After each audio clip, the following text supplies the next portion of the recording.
Side please.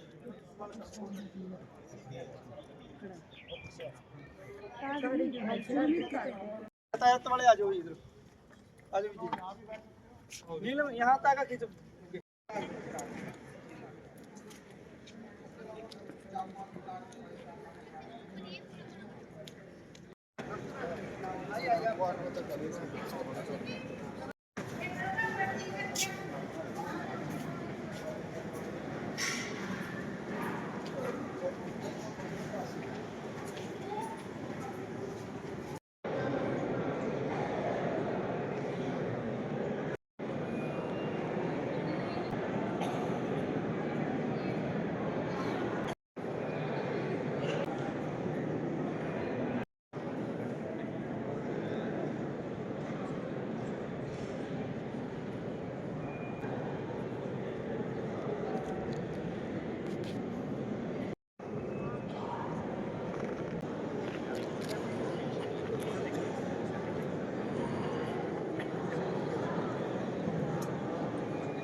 मंच पर स्थान ग्रहण करें।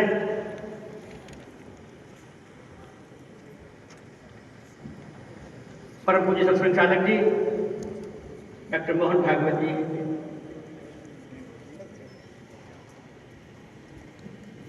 माननीय गजेंद्र सिंह शेखावत जी, परिषद हमारे और हमारे उत्तर क्षेत्र के क्षेत्र संचालक माननीय पवन जिंदल जी,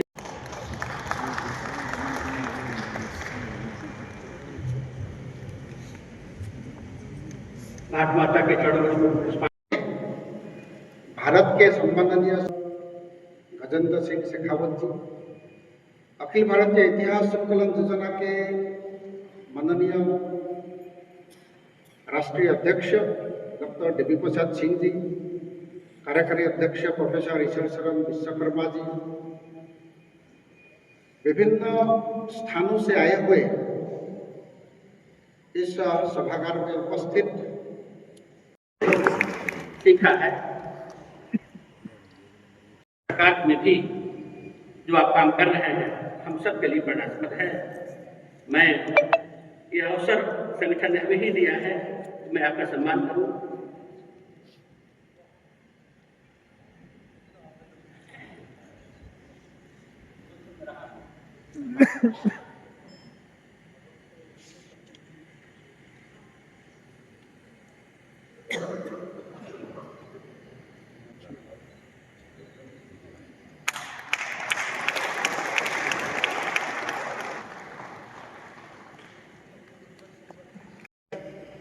हरियाणा सरकार की जो है, भारत सरकार के शिक्षा मंत्रालय के अंतर्गत स्वायत्त शासित संस्था भारतीय इतिहास अनुसंधान परिषद ICHR के नाम से आप जानते हैं, उसके दूसरे कर में हमारे माननीय अक्षय जो का इंपोजिट करके इन्होंने जो क्षेत्र चुना था दी,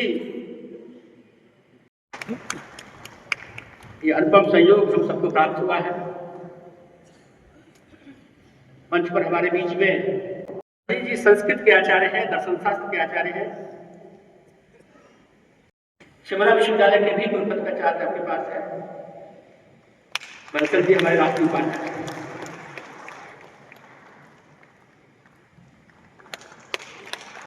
प्राय सभी प्रांतों ने प्रकाशन किए हैं। सबके मन में इच्छा होती है कि इस अवसर पर उसका लोकार्पण हो जाए।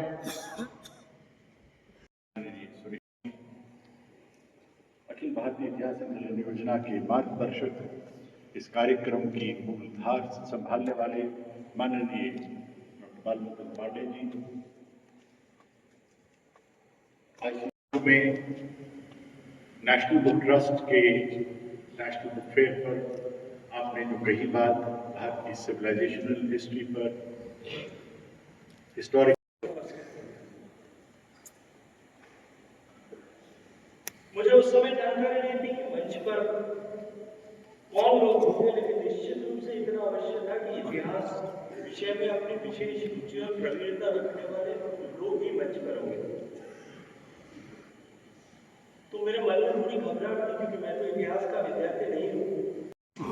बात करने का धर्म और बात करने की विषय को प्रतिपादित करने की जिम्मेदारी मुझे सत्संग चालक के जो है कदमों पर होती है। विशिष्ट अतिथि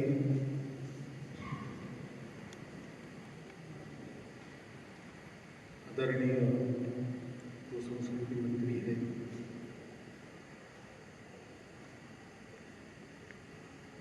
हमारे इतिहास संकलन के माननीय अध्यक्ष जी, माननीय क्षेत्र संगठन जी, मंचस्थ उपस्थित सभी इतिहास संकलन समिति के अधिकारीगण, कार्यकर्ता, उपस्थित सभी इतिहास क्षेत्र में काम करने वाले कार्यकर्ता बंधु भगिनी, ये एक लिखित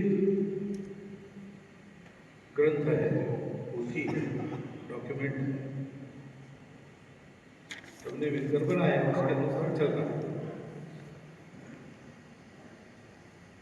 देश समाज सुव्यवस्थित चले, इसलिए करना पड़ता है। लेकिन क्या ऐसे हमेशा ऐसे ही था? जब ये संविधान नहीं था तब हमारा देश नहीं था, हमारा राष्ट्र नहीं था। हम सब जानते हैं, और इसलिए किसी राजा की आवश्यकता नहीं थी, किसी संविधान की आवश्यकता नहीं थी। परस्पर रक्षा धर्म तत्व के आधार पर करते हुए प्रजा सुख से थी। मनुष्यों के मन बुद्धि चित्त के इस अवस्था में स्खलन आया तो सत्ययुग समाप्त हुआ, त्रेता युग आ गया, उसके बाद द्वापर युग, आज कलयुग चल रहा है। तो वो स्खलन आने के बाद फिर राजा की आवश्यकता पड़ी।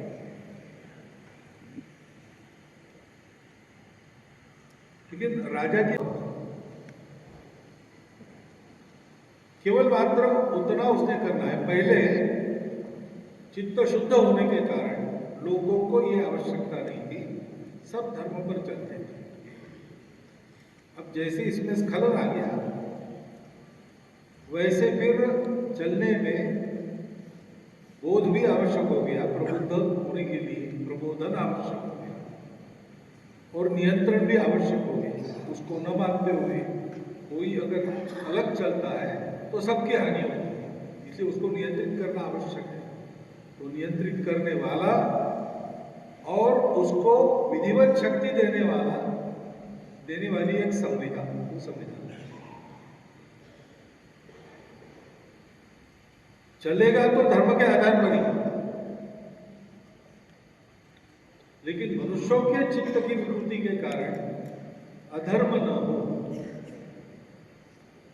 इसलिए वो संविधान की और उसको लागू करने देते।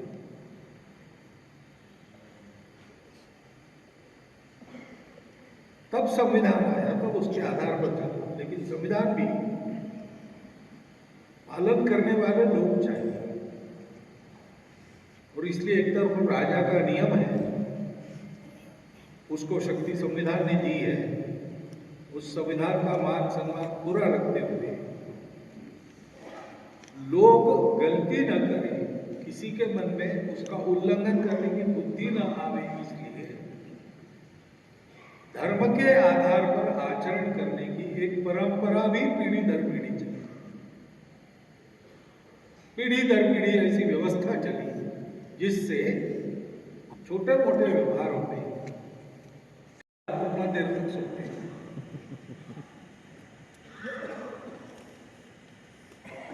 तो वो परंपरा जो चलती रही और ये आदत लगाने का काम, जिसको हम कहते हैं संस्कार करना, वो चलते रहे। उसके चलते जो स्थिति बनी अपने जीवन की, मनुष्य वैसे जीवशास्त्र की दृष्टि से देखें तो पशु ही है, लेकिन पशु होने के बाद भी उस पशु प्रवृत्ति के ऊपर उठकर चलने की जो स्थिति उत्पन्न हुई, प्रकृति ने जैसा बनाया उससे ऊपर उठकर चलने सबका एक साथ विकास हो, सब एक साथ उन्नत हो, सब परस्पर सद्भावना में एक दूसरे का भला करते हुए जिए। वाल्मीकि जी ने रामायण को ग्रंथ के अंत में इतिहास कहा। रामायण का प्रयोजन क्या है? तो क्रौंचवध के पश्चात वो श्लोक सृजन करने के बाद जब ब्रह्मा जी ने आकर बात की वाल्मीकि जी से, तो उसमें मिलता है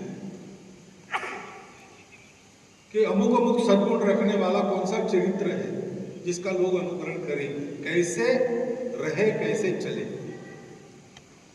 उदाहरण स्वरूप रामचंद्र। ऐसा हुआ इतिहास, कल्पना नहीं हो। उनके समकालीन राजा राम थे, उस चरित्र को देखकर उन्होंने रामायण बनाया, दिया हुआ संविधान। महाभारत को तो जयनाग का इतिहास ही कहते हैं।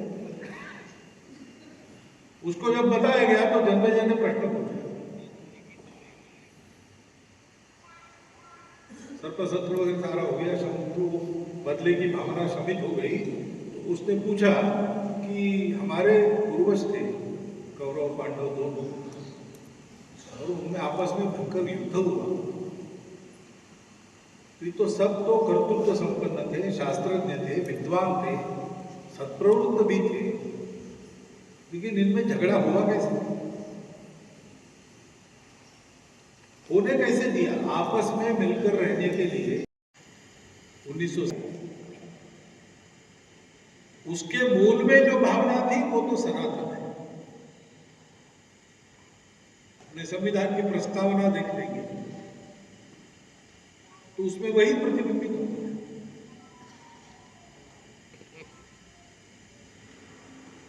न्याय, स्वातंत्र्य, समता, बंधुता का जमावड़ा एक राष्ट्र है, लेकिन संविधान कहते हैं हम,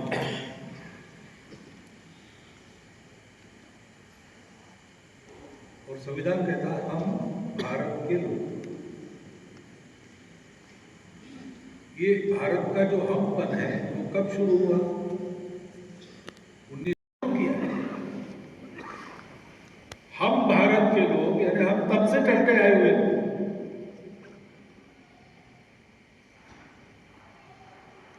ये कैसे हुआ? ये इसलिए हुआ कि संविधान बनाने वाले भारतीय संस्कृति से, उसके संस्कारों से सराबोर लोग थे। वो जानते होंगे, नहीं जानते होंगे, चाहते होंगे, नहीं चाहते।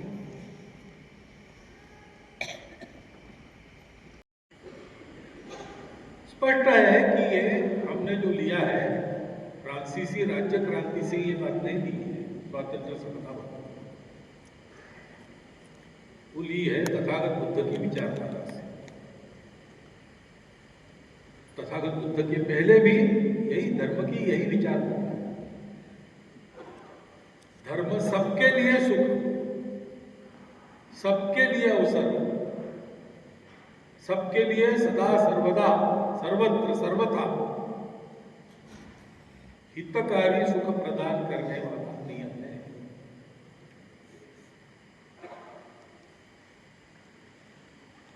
स्वातंत्र्य समता इसमें आ गई, क्योंकि डॉक्टर अम्बेडकर साहब कहते हैं कि ये दोनों एक साथ प्राप्त नहीं होते, ऐसे दुनिया का अनुभव है। स्वातंत्र्य लाएंगे तो समता नहीं रहती, समता लाएंगे तो स्वतंत्रता का संकोच करना पड़ता है। एक साथ दोनों चाहिए, तो साथ में बंधुता चाहिए, बंधुभाव, यही उसका इलाज है।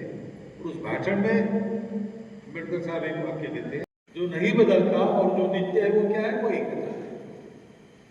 एक ही तत्व सब में विद्यमान है। इसलिए हम सब रिश्ते में, हमारा रिश्ता है, हमारा कॉन्ट्रैक्ट नहीं है, सोशल कॉन्ट्रैक्ट के आधार पर समाज नहीं चलता। ये रिश्ता है, वो रिश्ता क्या है? बंधुभाव का रिश्ता। भारत समृद्ध था, भारत सुरक्षित था, इसलिए यहाँ तक हम लोग पहुंचे, उस तत्व को हमने पा लिया। इसलिए हमारे ध्यान में आया। इसलिए हम कहते हैं कि हमको जिसने पोषण दिया और ये संस्कार भी दिया वो हमारी भारत माता है। उस माता के पुत्र के नाम हम सब बंधु हैं।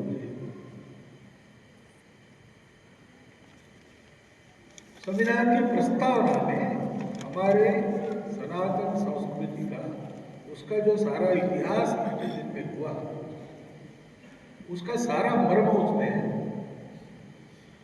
सबको पढ़ानी चाहिए, सिलेबस का भाग होना चाहिए, सबको लगता है।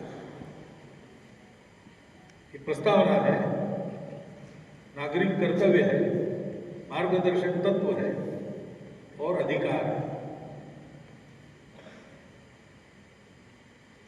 हम क्यों है, हम क्या करना चाहते हैं, हमको कैसा होना है, सारी बातें आती है और ध्यान में आता है कि ये सारी बातें उस युगानुयुगों की परंपरा से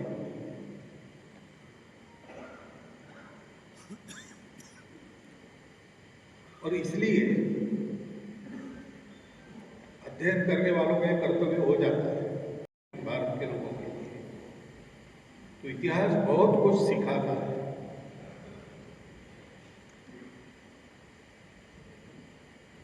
इतिहास हमको उचित अनुचित का विवेक कैसे करना है, परंपरा से उसको सिखाता है। उसके लिए हमारे भूतकाल को पता है।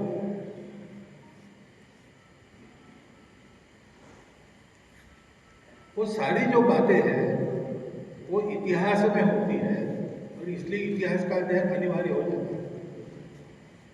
हमारे यहाँ ये जो ग्रंथ, इतिहास केवल विद्वानों का विषय नहीं, ये समाज का विषय है। समाज को समाज के नाते चलना है। समाज को केवल जमावड़ा नहीं होता। समाज लंबे साहचर्य के कारण एक तरफ भूमि से और दूसरा परस्पर से जुड़ा हुआ होता है। उसके हम भावना इसी के कारण से होती है और उसका एक समान उद्देश्य होता है।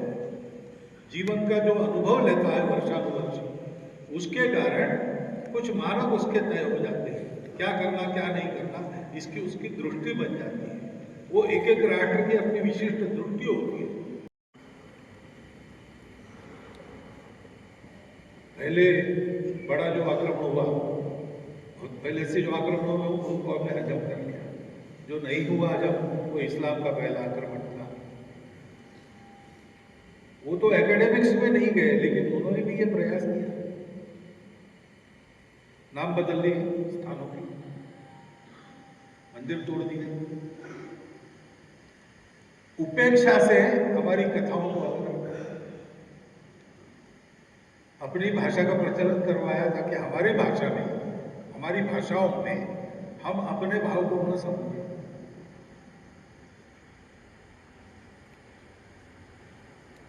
बहुत उसका एक एक बारी छोटी बात ध्यान में रखकर जो प्रयास किया गया वो ब्रिटिशों के द्वारा किया गया। आपके देश का है इसलिए भारतीय नहीं है केवल, वो प्रकृति से भारतीय समझना, उसको ठीक से समझना है। और इसलिए हमारे पास अनेक बातों के अलग ही समाधान होते हैं जिसको दुनिया दांतों तले उंगली दबाकर देखती रहती है। दुनिया को उम्मीद नहीं थी कि ये स्वतंत्र देश चलेगा। कम से कम अपने विरोधक तो कहते ही थे कि स्वतंत्र होने के बाद 20 साल में टूट जाएंगे, ये कही, लेकिन हम नहीं बिगड़े। हमने संकट भी बचाए, हमने इमरजेंसी जैसा एक बहुत कठिन प्रसंग भी पार किया। और सब बातों के बावजूद आज हम देश के सबसे बड़े प्रजातंत्र के रूप में चल रहे हैं। क्यों चल रहे हैं? क्योंकि ये हमारा इतिहास है, अपनापन, संस्कृति इस अपनेपन के आधार पर खड़े है। धर्म इस सत्य के आधार पर खड़ा है। उसके चलते करुणा ये एकदम सहज बात है। नागपुर में चादर के नीचे दबाया गया अक्षय वट जैसे उसको तोड़कर निकला और फिर से बड़ा वट वृक्ष बन गया। वैसे हमारी प्रकृति में ही है। उस प्रकृति की अभिव्यक्ति वो हमारा संविधान है। इसको सबके ध्यान में लाकर देना पड़ेगा। संविधान निर्माताओं ने यह स्पष्ट किया, लेकिन हमको अपनी इस परंपरा को, सही बातों को, सत्य बातों को निकाल कर सबके सामने रखना पड़ेगा। और ये जो संबंध है हमारा अपनी परंपरा से, उसको जोड़कर उसके प्रकाश में संविधान क्या है, कैसा है, इसकी समझदारी की निर्माण करनी पड़ेगी। उस समझदारी के आधार पर ही देश चल रहा है। वो समझदारी है, लेकिन सोई पड़ी है।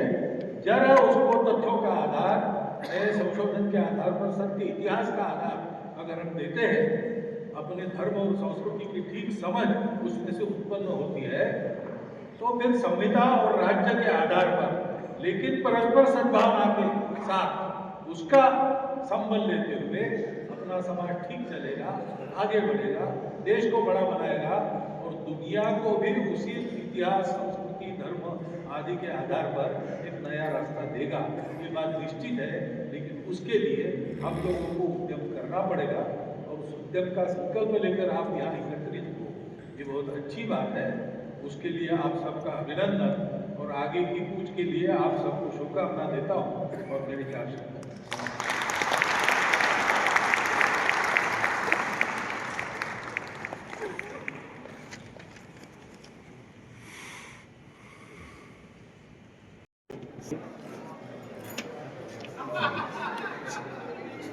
ये मैं बताइए।